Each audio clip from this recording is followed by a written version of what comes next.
আজকে পড়তেছে সারাদিনটায় জল, ওই জন্য আর কি ছাতা নিয়ে বেরিয়ে পড়লাম একটু বাইরে থেকে ঘুরে আসি। বাইরে এসে দেখি কেউ নেই রাস্তার মধ্যে, আমার বন্ধুগুলোও নাই, ওই জন্যই আমি একাই একাই ঘুরতেছি। কি করব, বাড়িতেও মনটা বসে না, একাই একাই থাকতে ইচ্ছে করতেছে না।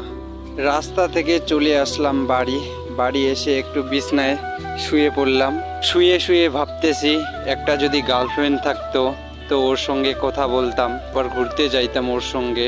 আমাদের কপালে তো গার্লফ্রেন্ড নাই, ওই জন্য অত ভেবেও লাভ নাই। মা ডাকলো খাইতে, তো চলে গেলাম খাইতে। আজকে মা রান্নাও করে নেই, কালকের ভাত ছিল ওগুলোই পন্তা করে খাইতে বসলাম। তো খাওয়ার পর দেখতেছি ছাগলগুলো না খেয়ে আসে, আমিও ওদের জন্য পাতা পাড়াইতে গেলাম। জল পড়তেছে, ওইভাবে ওদের জন্য খাবার জোগাড় করলাম। তো আজকের ব্লগটা এতটুকুই। ব্লগটা যদি একটু ভালো লাগে তাইলে একটা লাইক আর চ্যানেলটাকে সাবস্ক্রাইব করবেন।